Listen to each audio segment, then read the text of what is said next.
Welcome to the Sencast. My name is Dale Pickles, Managing Director of B Squared and the host of the Sencast, the podcast for special educational needs and disability. Each week on the podcast, we talk about a different topic within the world of SEN to improve our knowledge, to provide support to professionals working in schools, to empower parents and to raise awareness. In this episode, we discuss supporting neurodiverse girls through puberty and the transition to secondary school. And this week I was joined by Kim McCabe, the founder of Rights for Girls CIC, an organisation dedicated to making growing up kinder for girls and also saner for parents. Kim also appears on BBC and Sky News as a child development expert. The Sencast is created and produced by us here at B Squared, and we help to show the small steps of progress pupils with SEN make. And we can help schools to show progress from a starting point for a wide range of abilities and ages. And we have a range of frameworks going from birth all the way through to 25. We also have frameworks like our SEMH, our communication interaction, our autism progress, and our upcoming executive function framework, to not just look at those academic skills, but to look at those softer skills as well. Visit the B Square website or click on the meeting link in the show notes to book a meeting with me to take you through our assessment software and all our different frameworks. Now, let's get on with that podcast. My guest this week is Kim McCabe, the founder of Rights for Girls CIC, an organisation dedicated to making growing up kinder for girls and saner for parents.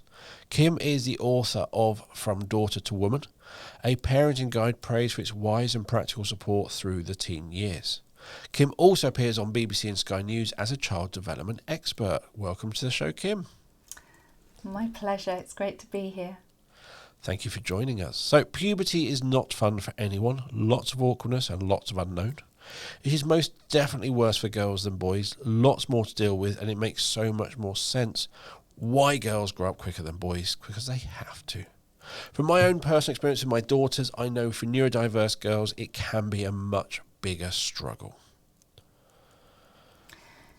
It is. It can be a perfect storm because for girls, the onset of puberty coincides with moving from primary to secondary school, which for girls often coincides with the first kind of real strong experience of being different. Boys are often, their neurodiversity is often identified much younger, but for girls, for a number of different reasons, they're very good at masking, it can actually not really present itself or present any challenges or any difficulties until that age. So around 10, 11, 12 years old, girls, neurodiverse girls particularly, can find themselves absolutely swamped with challenges and changes and feeling like they're different and they don't fit in, which is a feeling that's common to the teenage years, all teenagers anyway. So it's a time when I really wanted to give good attention to what girls need at that age and stage, so that we can work preventatively, so that we can be there giving them what they need at that age and stage, instead of waiting until, mid-teen years where we start to run into some of the scary statistics of 1 in 4 girls self-harming, a lot of girls, and I'm not just talking about neurodiverse girls, I'm talking about all girls, clinically depressed. And so of course our girls who have extra challenges are going to feel that even more.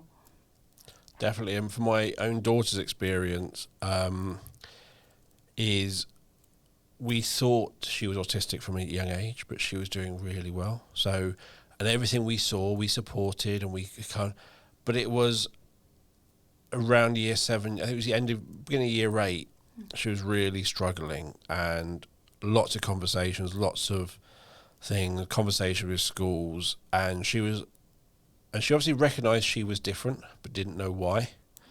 And she was looking for all these things on TikTok, going, I think I'm this, and I'm going, no, you're not. But I didn't know it. And then she came in one night at 3:00 in the morning and was really upset. And we had a 2-3 hour conversation. And I said, I think you're autistic. Went through everything.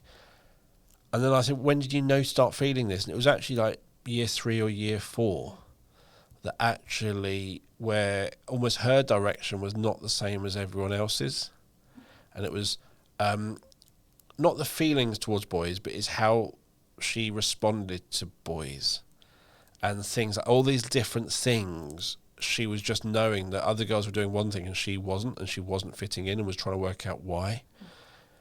And that just got worse and worse. And then as the secondary school, the social side for girls is so much more complicated. There is no rule book. It is absolutely mental. And just trying to make her way through that. While all the other girls, they're not, I think the rule book isn't there because they're all settled. And it's because they're all changing. They're all learning their own sets of rules, and then trying to interact with everyone else it's very messy. It's a really challenging time, and of course with the onset of puberty comes that kind of greater awareness of the world and of what's going on around you, which, you know, many girls are kind of blissfully unaware of as they're growing up and they're younger. And so they're just themselves. I mean, when they first come to our groups, they are delightfully, uniquely, quirkily themselves. All girls, both the neurodiverse ones and those who are more mainstream. But it's like, as they go into, like you say, year 3, year 4, year 5, they start to become more self-aware, and with that comes a growing self-consciousness. And it's an important part of growing up. It's really important that children, young people become aware of their impact in the world, how what they say or do interacts with the others around them. And gloriously, often a good primary school, those primary school years, those children have grown up together. They've kind of almost like accepted, oh, well, that's what she's like. And that sort of quirkiness and difference amongst children is allowed for. As they go into puberty, generally around year 6, 7, 8, they're all becoming more self-conscious. They're all becoming much more aware of, do I fit in? Do I look right? Do I sound right? Am I interested in the right things? And with that comes both an internal criticism of themselves, but also external, more judgmental of each other. And so whereas a neurodiverse girl, and a lot of what I'm talking about applies to boys too, it's just that boys come into puberty a couple of years later. So they're blessed in that they don't have to make the transition from primary to secondary at the same time as puberty, at the same time as often becoming aware of their neurodiverse difference. For boys, often the awareness of neurodiversity comes earlier, then they have the transition from school, and then they have puberty. With girls, it often comes all at once. And so, of course, it then presents a confusion for neurodiverse girls, because not only are they changing really rapidly, their bodies are changing, but when I say their bodies, of course, there's the outward changes that you can see, but it's inside as well. Their brains are changing in a way that we're only really coming to understand better now. The prefrontal cortex, they can't assess risk in the same way. They can't. They feel things more intensely, and they make different decisions in a group than they would individually. So combine that with suddenly moving school and all the friendship groups reconfigure, and girls, neurodiverse girls particularly, can suddenly feel very lost. They're lost inside themselves. They don't know who they are anymore. They find themselves not to be so accepted. And so they start to believe they're not so acceptable.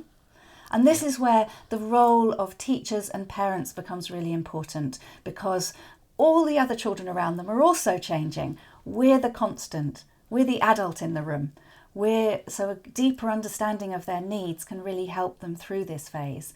And also a level of acceptance that their difference is going to start showing up more. And so important not to make that difference wrong. I think so many children, as soon as they feel different, they think it means there's something wrong with them. And so it's really important that those differences that start to particularly emerge in puberty for girls are ones that can be understood, celebrated, not pathologized. Definitely. I think for boys, you go home at end of primary, you come back in secondary, all the boys look the same.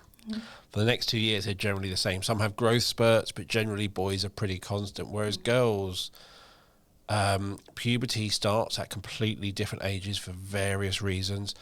And as you said, outwardly, girls start looking different. And it's very easy to just, my daughter would look left and right and compare herself to all the other girls and where she is, her height, all those sorts of things. And then all the boys are going, what's going on with the girls? So it's not only the girls judging each other, suddenly they're getting judged differently by the boys. And it is just, for me, literally, I don't remember any of this. Growing up as a boy, life is simple. You just drift through life, and life is very simple. But just listening to my daughter, and she's now at college, but just the journey she goes through, and she's really open, just discussing how she would feel, different days of the week, all that sort of stuff, and just how people treated her, her friends. I think at primary school, what impacts you were kids' TV shows and your other girls and boys in the playground. As you hit secondary school, generally they all start getting phones, whether they're phones in school or out of school. Everyone starts getting impacted by that world of social media. That now is really having a big impact and making them look at themselves differently, and everyone else is having a slightly different impact. And it's which films you like, which music you like, all that lot, everything is changing. And you're like, should I like what I like, or should I like what they like to be in with them? It's complicated. It is, and it's, well, do you know what? I mean, I'm still in the process. I was about to use the past tense. I was about to say I've raised 3 children. They are nearly all grown and thrown, but I've got to say current. I'm still involved in that relationship. But I would say over the last 10 years, I feel more and more strongly, because I see the impact on children of social media, I feel more strongly that the more we can kind of give them time out or time away from it, the better.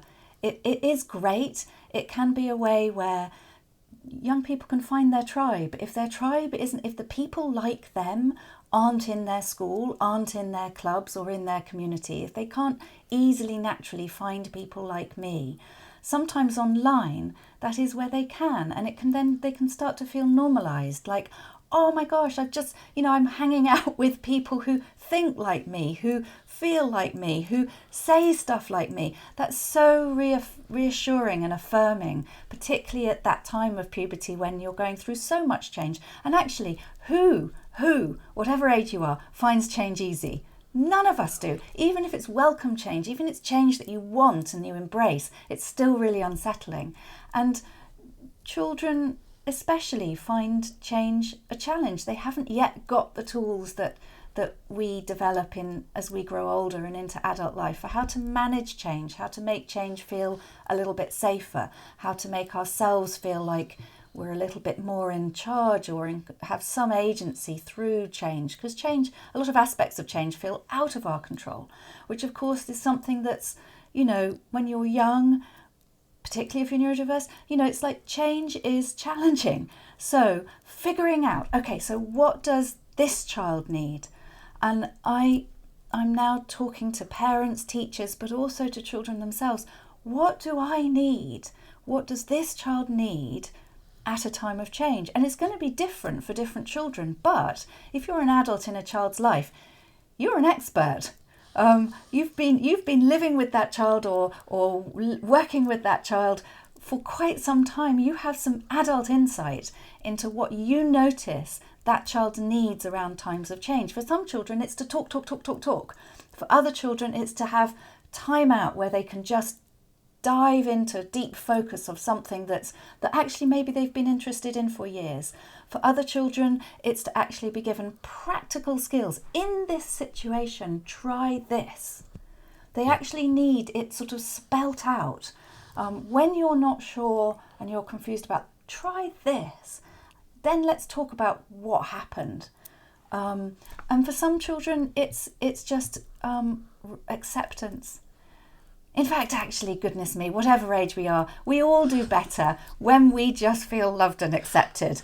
We do. Loved appropriately for the situation, obviously. But, where we just feel like the person who's with us genuinely cares about what we're going through, is genuinely interested and curious in how we're experiencing it and how they might be able to help us navigate it, whilst remembering as the adults that children, and particularly children as they're going through puberty, often can't find the words.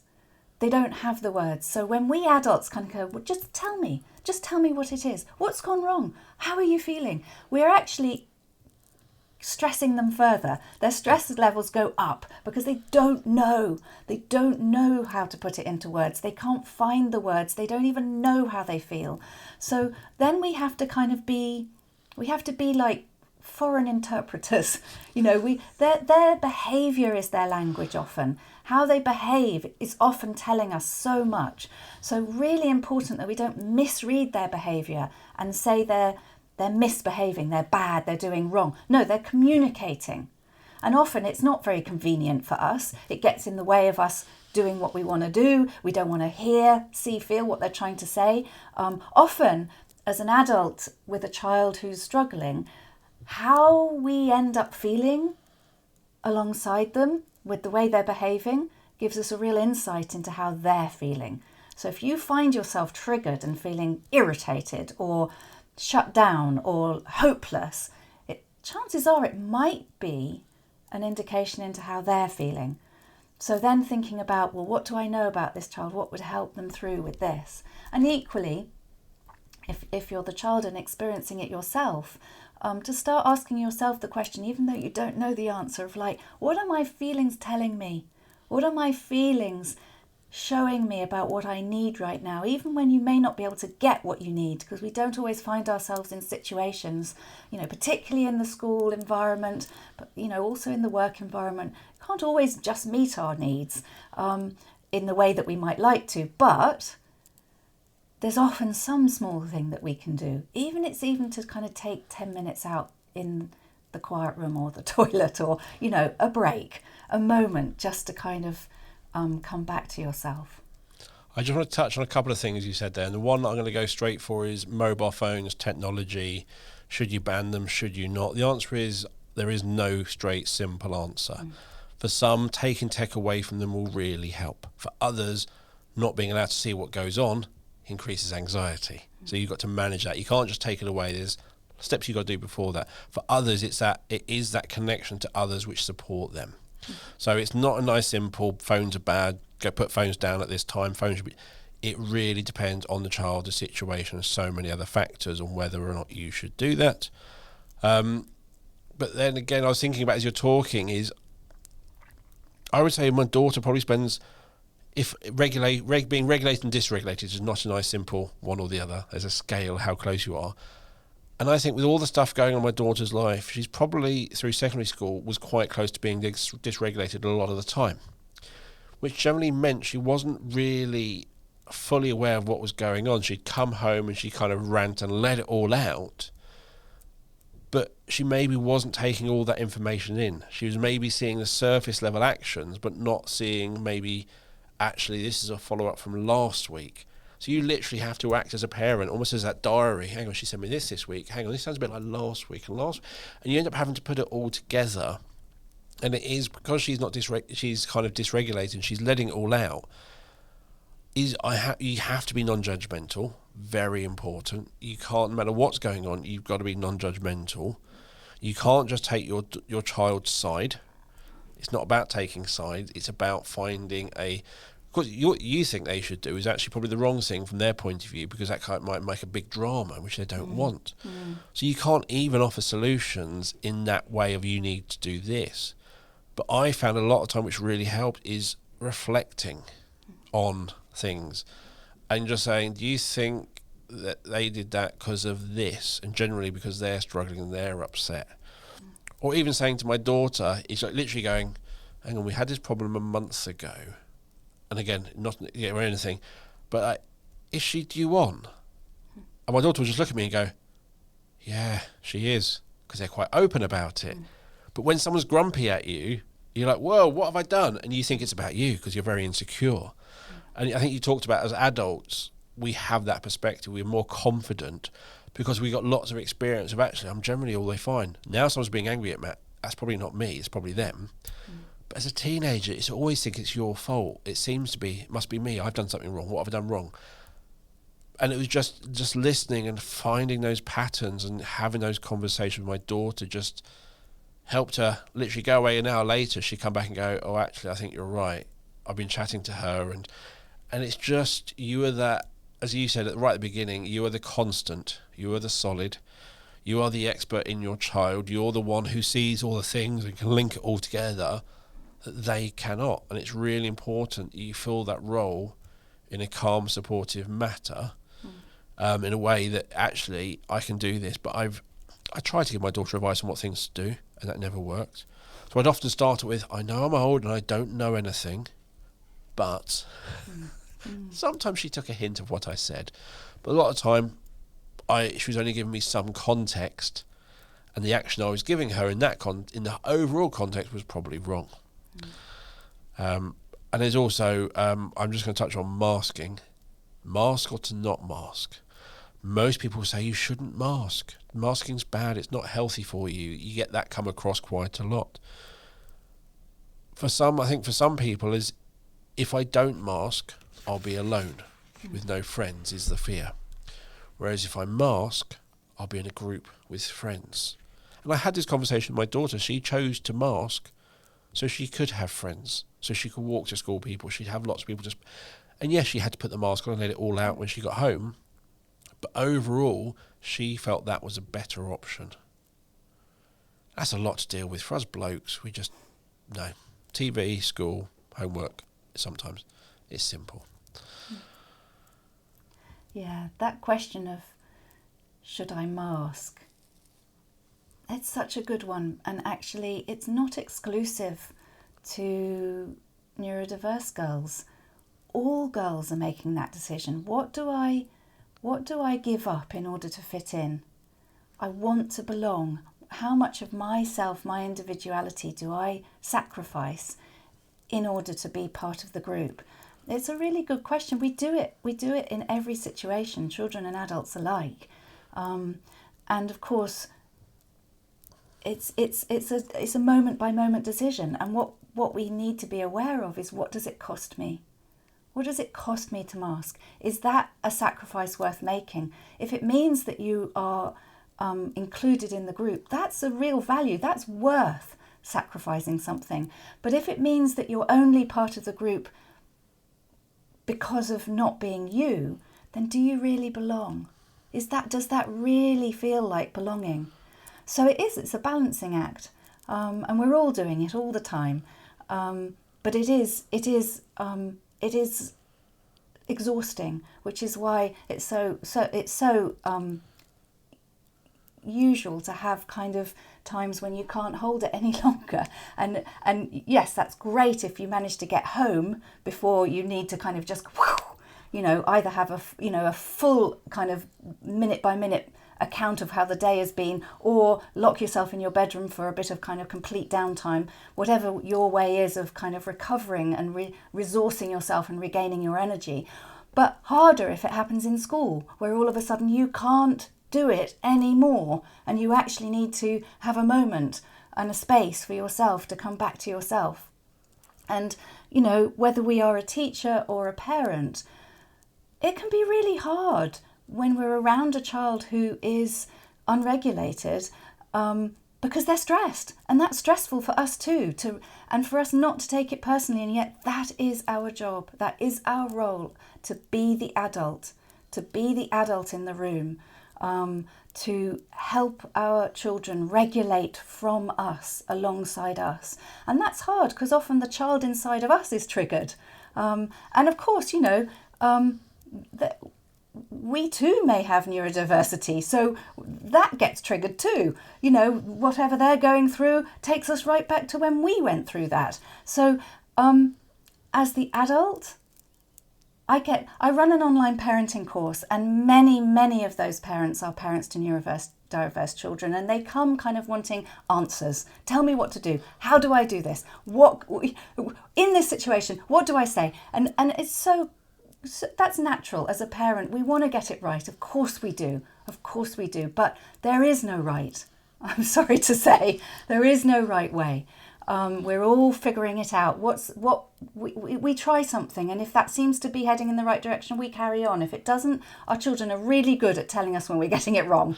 And we use that. It's like, okay, course correct, try something else. But what I would say to teachers and parents, above all, if you ever find yourself in a situation where you're searching for the right thing to say or do, just know that the most powerful thing you can offer to that child in that moment is to be calm and caring.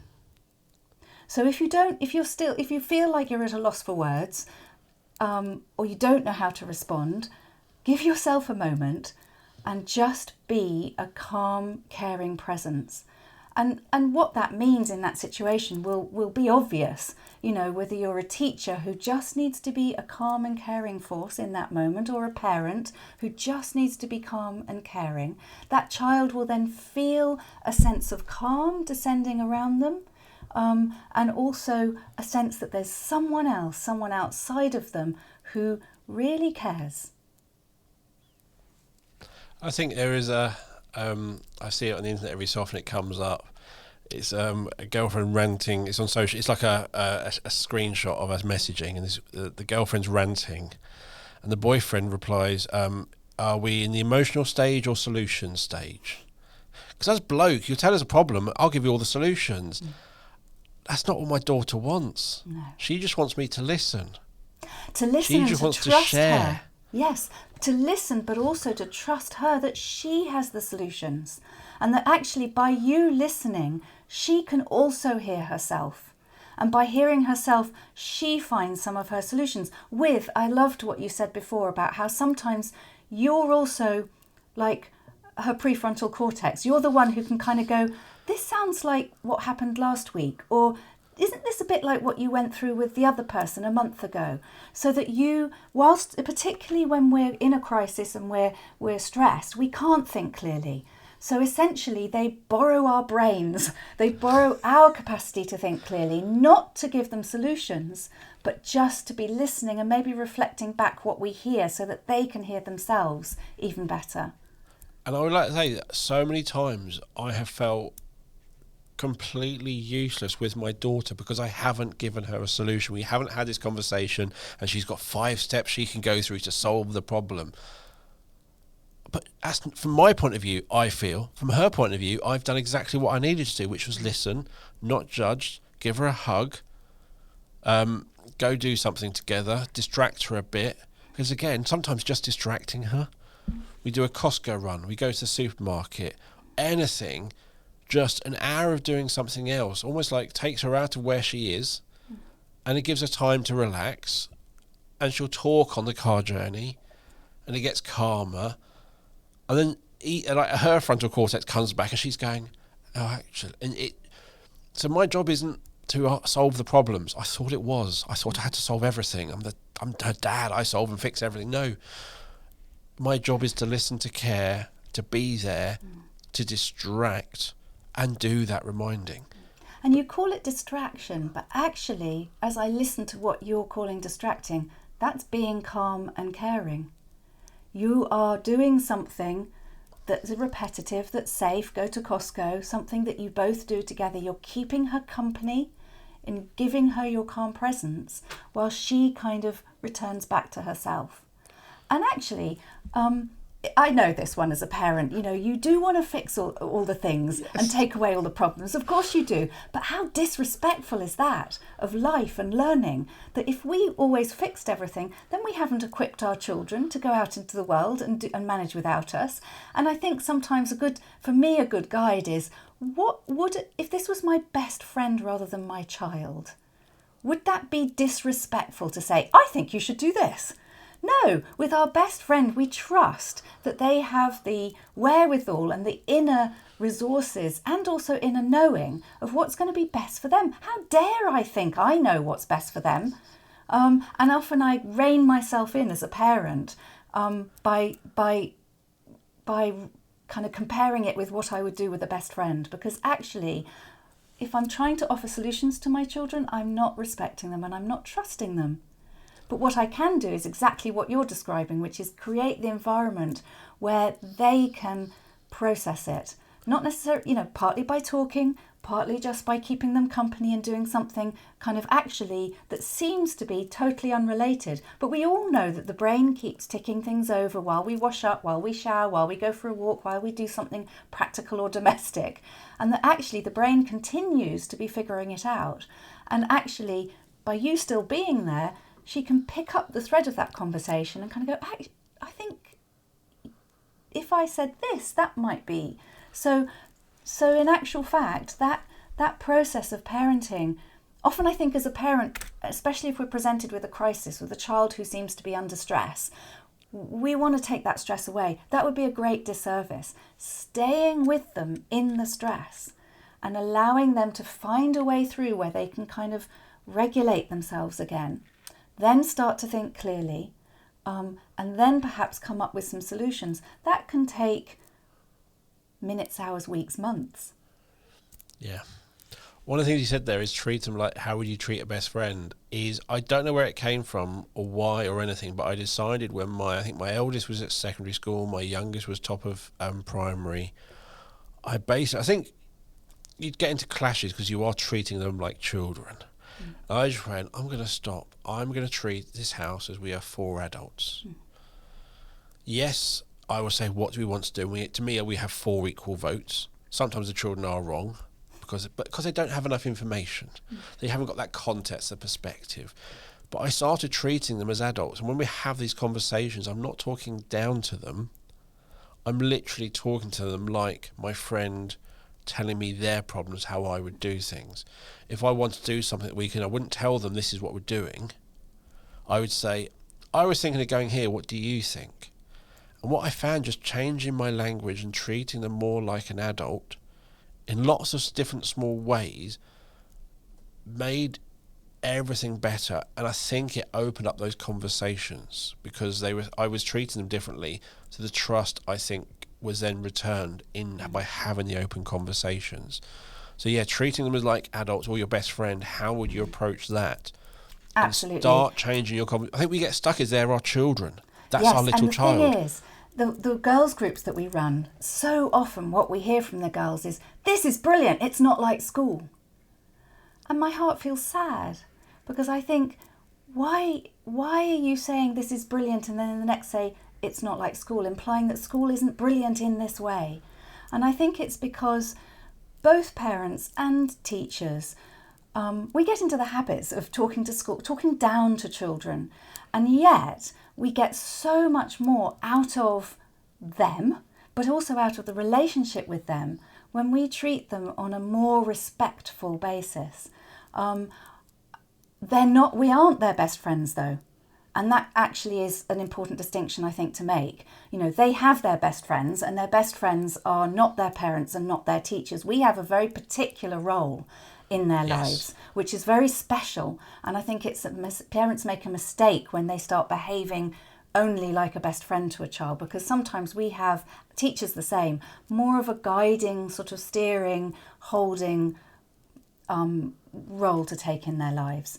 But it's really interesting when we're working with girls, they're sort of 10, 11, 12 years old when we start working with them.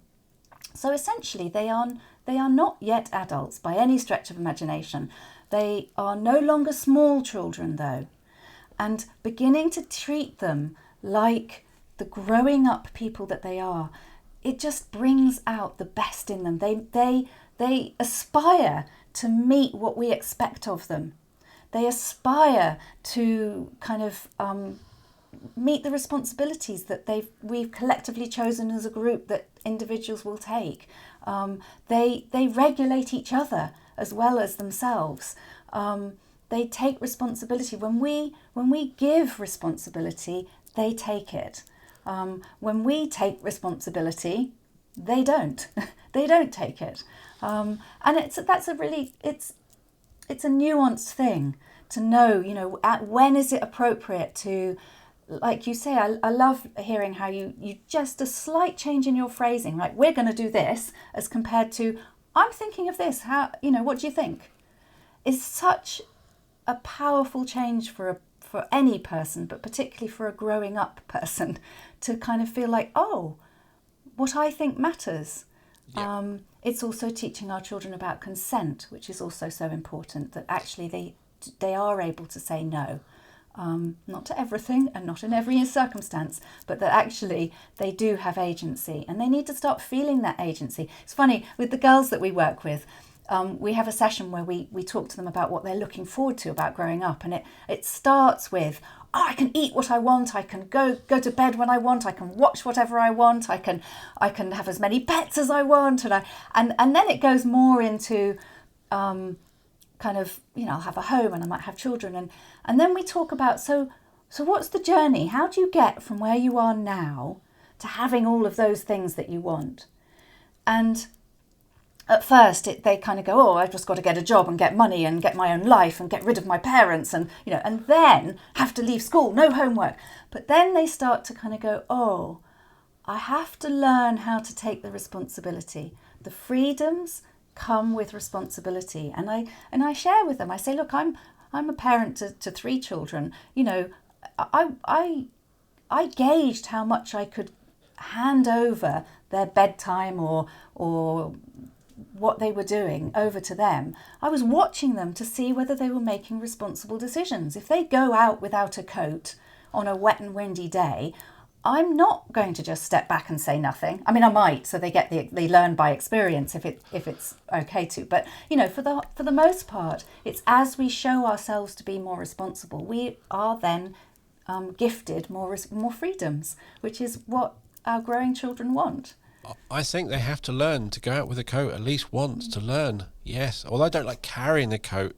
It was a really bad day not having it. Yeah. And then there's lots. It's like I was hearing my mum say to me, "If you're going to act like a child, I'll treat you like a child." In my head, you were what my thought process was in that moment was you were treating me like a child, so I acted up as a child. And I think as parents, it's like when you walk if you go into your house, once you walk past something 2 or 3 times, you don't really see or notice it. So if your house is getting you see your house freshly painted, front door, every time you walk through it, you're seeing a freshly painted front door. Until someone comes along, goes 10 years later and goes, that front door needs a bit painting. You look at it again and go, whoa, when did that happen? I think we do the same with our children. They're our little children. And yes, our neck isn't looking down quite so much, but in our head, they are still our little children. And I don't think we take that fresh look of going, actually, at secondary school, they have so much more independence. The executive function they need to manage everything is so huge, but suddenly we're still trying to treat them like they're in primary school. And I think we have to make that jump as well. It's a self-fulfilling prophecy. If we treat them like little children, they will be more likely to behave like little children. If we treat them like emerging young adults, then they will step up to that. But equally, it's on them too. If they behave like children, we're going to continue to see them like children. So I say to the girls that I work with, if you want more responsibilities, if you want more freedoms, then find a mature way of asking for it and showing that you're capable. Work with the adults around you, and compromise with them so that it's a process. It's a two-way. It's a relationship. But how do we learn how to deal with everything?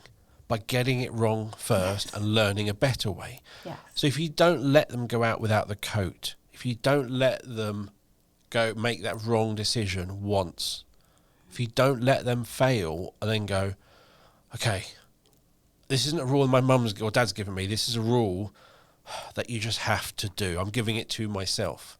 And then they start doing it. But it's like if you don't let them get it wrong, if you don't let them make the wrong decisions within limits, they then won't learn why they should make the other decision. And as I think, sometimes it's hard to let your children fail in those moments, and you choose the best times for that to happen. But you have to let them to then start trusting when you do tell them they need to. They're going, oh, actually, the last 3 things I didn't do, my mum said I needed to do, that went wrong. I might do this one. And they've got to learn that. You can't suddenly teach them it. I remember my parents saying to me, don't get a credit card, you'll get into debt. I got a credit card. I thought I knew best. I got into debt. You learn by doing, not by being told. Yeah, absolutely. But then it's what happens after the mistake is made. You know, we have a role as adults not to do the I told you so, or the I'm here, this is I want you to really punishingly feel this consequence because that's how you're going to learn. That's if you don't listen to me. It's much more to be there, and again, a calm, loving, caring way. Like, okay, so you messed up. What have you learned? What will you do differently next time? What can I help you to be able to do it differently? How can I support you? The consequence has already happened.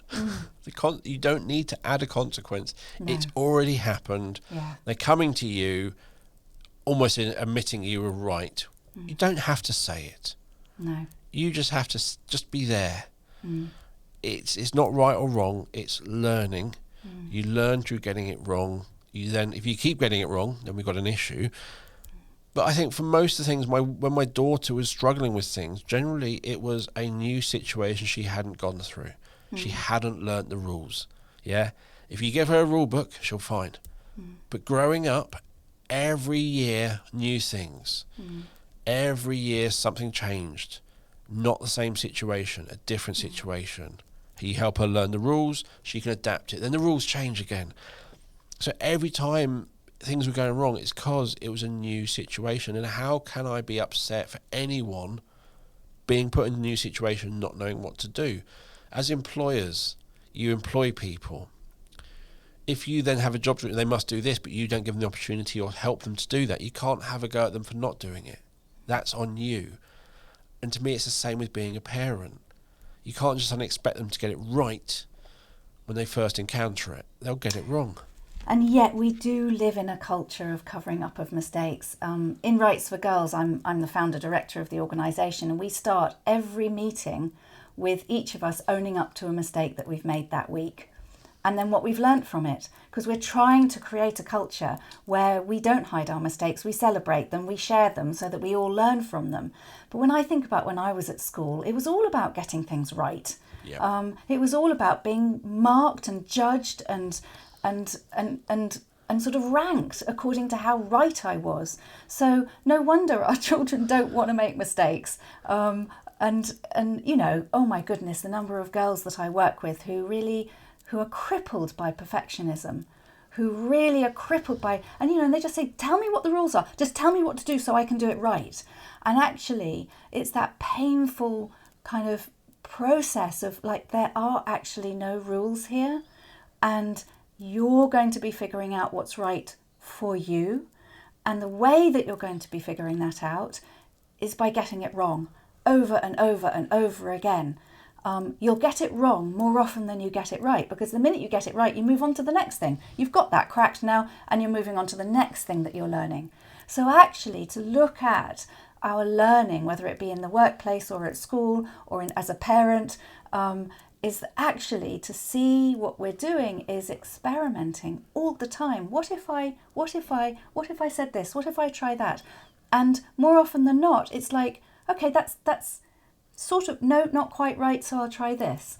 I think it's a sort of a misbelief that we kind of live in this world where we kind of think that we could, should, or even ought to try and get things right. Most of the time we're all muddling through. Most of the time we're human beings, and there isn't one right way. There's lots of different ways, and we're all just figuring it out as we go along. But our children more so than ever, because particularly through puberty, when so much is changing and there's so much to learn, celebrating with them all the things that they're learning by getting things wrong can really help them not become paralysed and risk averse and not wanting to try things in case they make a mistake and they mess up. But when you do mess up, there's a scale from nuclear mess up to she ignored me for an hour, mess up. Yeah, there are those, and you'll learn certain ones are generally nuclear. do not do these ones. You learn those quite quickly. And a lot of them are quite global. And it's generally what you learn is, I'm not quite sure what to do. I'll probably get it wrong. But you generally learn how to get it wrong in a small way. And I say to my daughter, sometimes I have to have a hard conversation, one of those difficult conversations. And I will say to them things like, I don't know how to approach this, but I need to have the conversation because I care. So, and I'll put that prerequisite in of, if anything I'm saying is offensive, I really don't mean it, but I also need to ask and have this conversation because I care and I'm concerned about you. And then we have the conversation and I go, was I all right? Anything I can do to... It's like getting that review back. And generally, they kind of get it. They know that it's going to be hard. As soon as I start saying that, like, oh, God. But they do appreciate that I'm having that conversation with them. So sometimes when it is, and I can't see a great way, it's going to be a hard, I'm not going to enjoy it. There's no great win. There's no buy a milkshake and mate, it'll be fine. There is no, you have to lose. But if you say why you're losing, because you care, it generally works out all right. And Dale, what you said there was perfect as a parent. And I'd like to say that teachers can do that too. I think so often teachers feel as if they have to be kind of, even more than parents, all knowing, all in charge, all in control. But actually, how would it be for a child to have a teacher come to them and say, I'm not quite sure how to approach this, but I want to talk to you because I care. And then to have a go at saying it whatever, and then afterwards check in, just exactly as you've done as a parent, to say, how was that? What did you hear? What are you taking from this conversation? And I think this is the sort of thing that I think teachers often feel they don't have permission to kind of step into that kind of way of being with children, and yet they respond so well, so very well. So we're doing a podcast, Autism, Girls and Puberty, and we have not mentioned periods yet. We're coming towards the end in terms of time, but we do need to make sure we discuss periods. That is a whole complex issue on its own, isn't it? Yes. And actually, periods is a really important one to know about if you are the parent or a teacher of a neurodiverse girl, because lots of neurodiverse girls find periods too icky and impossible to even talk about or deal with. So we actually have to take a greater role, a more involved role, potentially, in the menstruation cycle of a neurodiverse girl than of another girl. And interestingly, often I notice a lot of the neurodiverse girls in my groups often have started a bit younger. So let's start with primary school. We need to make sure that all that she needs is in every single cubicle of the girls' toilets, not just one cubicle where there's a bin for period products. So then she's got to wait, and people are going, well, you can use this toilet, and she needs to wait for the others and feels embarrassed because everyone can see. She needs to know. So if we're talking about schools now, children need to know where they can get supplies, period products, if they haven't got one, if they've forgotten or they've run out, or maybe it's their first bleed. Every single girl needs to know who's got that. Is it the school nurse? Is it the receptionist? Have you got them in the school toilets? Where can they go that feels relatively private to be able to ask? Another really important thing is in class time, can she get up and go to the toilet in the middle of a lesson? Anyone who's bled knows that you can get a letdown of blood at any time. You can't just save it for break. You may be sitting there and suddenly you feel a bit of a flooding feeling. Warm and wet, you need to go to the toilet now. But you don't want everyone to know why. But you need to be able to release to go to the... I know schools where they don't allow children to leave the classroom during class time to go to the children. That's a human rights issue. So if you're in a school where it's difficult for a girl to leave the classroom in the middle of a lesson, that needs to be sorted out. That needs to be resolved, whether it's primary or secondary school. But particularly primary schools aren't quite ready. They perhaps haven't, then they're sort of assuming it's not going to happen for many girls. As a parent to a neurodiverse girl, they need to understand what's happening to them in really clear terms. There's some great books out there specifically about periods for autism that explain it. I also have a chapter in my book, From Daughter to Woman, Parenting Girls Safely Through Their Teens, which is all about periods, what do I call it? Bloody Marvellous, or I can't remember, sorry, it's my book, I can't remember what it's called, but anyway, in there I've also got the words that I use when I'm describing what happens to girls themselves, so it's age appropriate. So if you as a parent didn't ever have anyone explain to you in a way that felt kind of comfortable and right, then I give you the words, I give you the explanation, I give you the facts and the interesting information, but also the how-to. What do you do if? What can you do when? What do you need to know? And actually, as a parent of a neurodiverse girl, watch out for that she perhaps can't deal with the blood. And, you know, I've known of girls who couldn't bear to tell a parent, and later a huge plastic bag of soiled pants and pads was found in the corner, months old. And that's on the adults, not on the child. No, on the adults. And not all children are quite ready to deal with the blood. No. Literally, to deal with the blood. It's a big ick for a lot of girls. A big OCD can't go anywhere near it, can't touch anything that's been near it, kind of an ick. So we need to give them, like, what do you do when and how do you manage it? Like, really practical. I've learned a lot from my daughter. I've learned more from my daughter than my wife on periods. She is an absolute sharer. And I listen to the things she tells me, and I think back to my secondary school, and it's almost like it just didn't happen. And I don't know if it did. I do not remember the stuff my daughter is talking about. I was oblivious to. I had two older sisters. I had no idea. In sex ed, boys get completely different sex ed.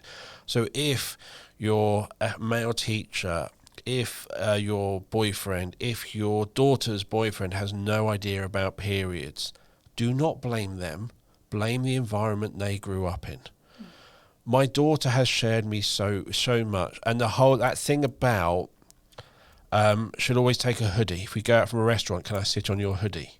Because she's worried. The answer is yes every single time. Don't ask. Don't even tell me the reason. Just take my hoodie.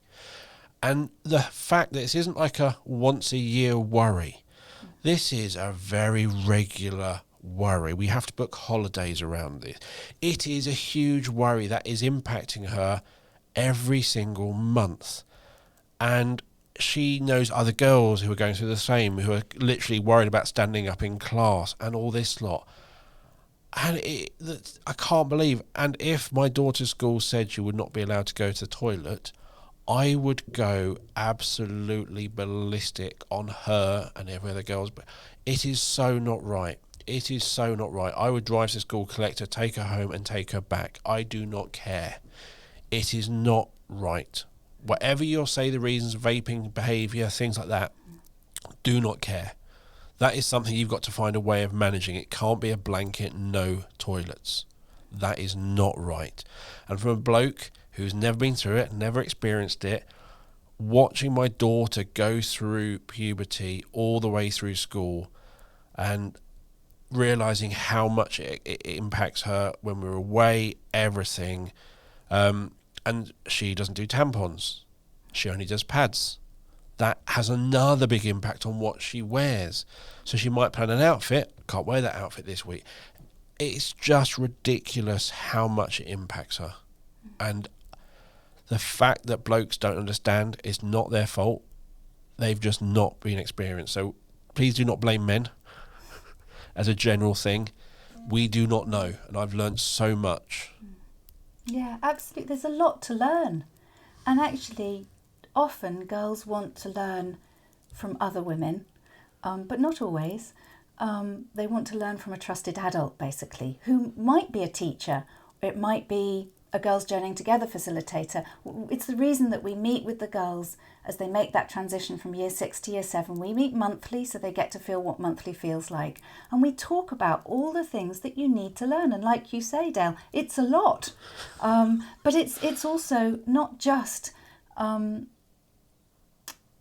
want to also remind us that becoming a teenage girl, going through puberty, it's an extraordinary and really special thing as well. Yes, it's got lots of challenges, lots of things that need to be navigated, lots of growth, lots of mistakes made. But actually, whether you are yourself going through the teenage years or you're around children who are, let's celebrate what a time of exploration and discovery, of questioning, and of becoming. Of becoming more fully yourself, and it is in the context of a lot of challenge, but I see it also as a very exuberant, potentially very formative, important time. So we as adults, really important that we don't step back as our children go into the teen years. We actually move in. We're there. We have to be there in a different way, whether we're teachers or parents. The role, as we've talked about today, needs to adapt and change as the child grows to be appropriate for that age child.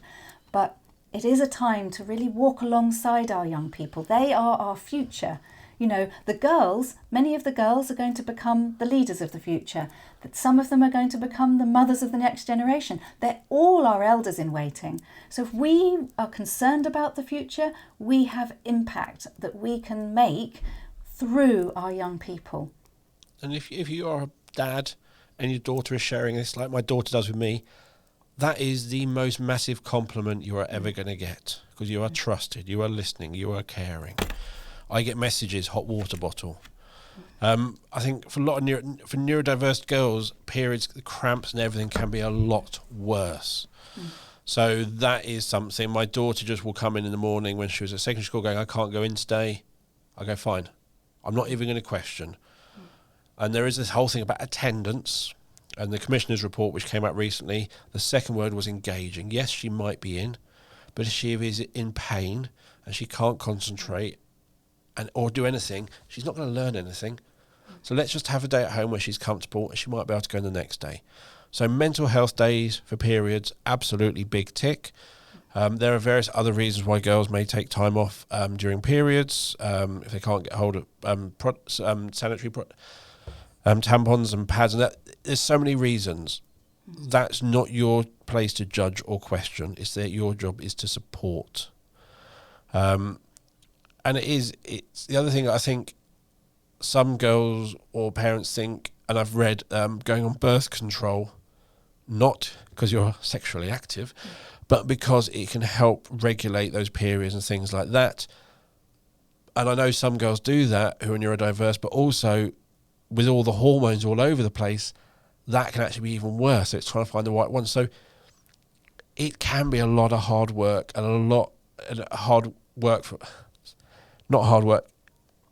draining, ongoing, difficult decisions, and as a parent you're watching your child live through it, and that is really hard, and you're trying to find out the best path with no rule book. And one of the things that our monthly cycle teaches all women, is the importance that we learn how to take care of ourselves, particularly at certain times of the month. And for those girls who are experiencing extreme cramping, particularly at the start of their period starting, because their body is still figuring out the whole kind of cycle of hormones. It's not uncommon to have extra challenges at the very start of starting your period. But it's also perhaps an indication that something's out of balance. So it's a time also to check in with professionals it might be as simple as B12. More B12 is needed, or cutting back on fatty foods and salt at certain times of the month, or taking evening primrose oil, or for everyone it's different. So not to just kind of think, how can we dull the pain and get through this? It's like the body is speaking. Yep. The body is letting us know if all is well. And if there is a lot of pain, it's really worth seeking additional help. you talked about the pill. That is synthetic hormones. So yes, it's often offered as an instant relief because essentially through the pill you're taking over the hormonal cycle. And for some girls it provides instant and necessary relief. What we have to watch out for though is we have increasing infertility problems in our population, and some research has shown that this may be linked to early use or long use of synthetic hormones through the pill. So whilst it might look like an instant solution, it may not be the right long-term solution for a girl. And so looking for what is needed here. And you talked about being a dad and what a compliment it was that your daughter trusted you. And I think I wanted to follow that with how important the role of dads and male teachers and male coaches and male family friends are in a girl's life. I think it's not unusual for men to sort of, as a girl enters puberty, for men to kind of go, whoa, this is now out of my territory. I'm now out of my comfort zone. I'm not the right person here. This is becoming very emotional. It's becoming, it's not appropriate for me to be close. The opposite is true. Actually, if men are able to stay in close connection with either their female students or their daughters or their nieces in an age-appropriate way, men are the teacher of relationship. How you treat your daughter or how you treat your female student, how she sees you treating her mother or how she sees you treating other female colleagues, that sets the blueprint for what she expects from the men in her life. That's what teaches her what to allow from boys and then in later time male colleagues in the workplace and in her romantic relationships. Mothers are sort of taken for granted. They're like the earth we walk on. We take it for granted. We don't really think of it. Fathers are the teacher of relationship. Fathers and males. So you have an enormous important part to play. To step up and to treat her in the way that you'd like all men to treat her throughout the rest of the course of her life. And that is very much true because she'll be ranting about her ex-boyfriend, and he was an only child. And he was like, he doesn't know anything. He thinks periods are like going through a wee and all that lot. And I'm like, stop blaming him. I said, this is his world. He has no sisters to learn from. His parents aren't going to discuss it with him, and he hasn't had the sex ed. You are teaching him. So if he doesn't respond well, yes, that's bad. But he has had no experience, and you're teaching him. And it was that sort of thing. It was that she had to learn, and she helped him a lot. And I said, I didn't think the relationship would last, and I would often say to her, his future girlfriends are going to thank you a lot. Yeah, absolutely. It's like, actually, get him to get the app on his phone so he knows where you are in your monthly cycle. Get him to start recognising, oh, it must be, she's more sensitive. I need to be more aware in this lead up to the bleed. Or, she's really out there. It's halfway through her monthly cycle. She's got it all going on creatively and socially. And the more that men can understand women's monthly cycle, particularly the women they live with or are close to, the more you can benefit from that too, that connection to life's cycles and life's rhythms. I think we've covered it. Have we missed anything? Is there anything else you want to add in?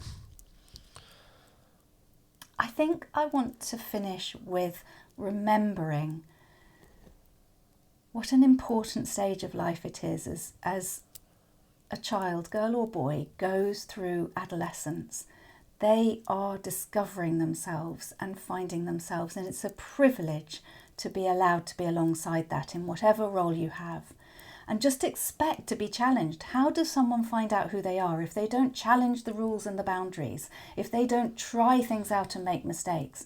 So as much as we adults can be the adult, not take it personally, but be kind and calm and caring around those growing people, the better the relationship with them will be, the more fulfilled we will be in our role with them, but also the better we will be serving the coming generations. Definitely. And it's when you say discovering, it sounds like a lovely event that happens. It's like if you go to an NCT antenatal group, birth sounds lovely. You go to the NHS antenatal, it's brutal. But it is that perspective. But you have got children becoming young women. That's not a smooth journey. Our job as parents and all the adults around that person is to make that journey easier, not by telling them the direction or everything, but just being there while they're on that journey. And if some of what I've talked about, if you think, I'd like to train to work with girls groups to support them as they make that transition from year 6 to year 7, come find out about our training at rightsforgirls.com. Rights for Girls is spelt RITES, as in rites of passage. We also have retreats for mothers of daughters, online parenting courses. You can work with me one-to-one. But really, each of us finding our best way of supporting the next generation, that's how, if you find it difficult watching the news, as I do, we can actually each individually make a difference to how things play out in the future. And it's through the massive potential of the next generation.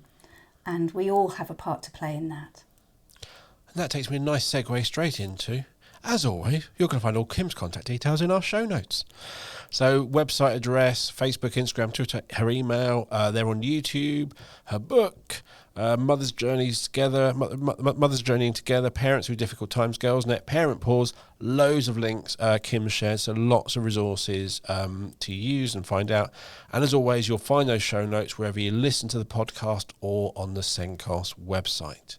So thank you for listening to the show. If you are listening through a platform that allows you to review the podcast or give it a rating, please leave a little review or give it a 5-star rating and let others know what you think. If you want to get in touch, let us know your thoughts, suggest topics or anything else, please send a message to us via social media or send an email to hello@thesendcast.com. The Sendcast is created and produced by us here at B Squared, and we help to show the small steps of progress pupils with SEND make. And we help schools to show progress for a wide range of abilities and ages. We have a range of frameworks from birth all the way through to 25. So we have our engagement steps, our early steps for the early years, primary steps, progression steps, and our steps for life aimed at those oldest children or young people looking at academic skills, employability skills, and life skills. Lots of stuff going on. Visit the B Square website or click on the meeting link in the show notes to book a meeting with me to take you through our assessment software and what it can do for you. So thank you for listening. We'll be back next week with another episode of the Sendcast. It's goodbye from me. And goodbye from me. It's been a real pleasure. Thank you. Thank you. Bye, everyone.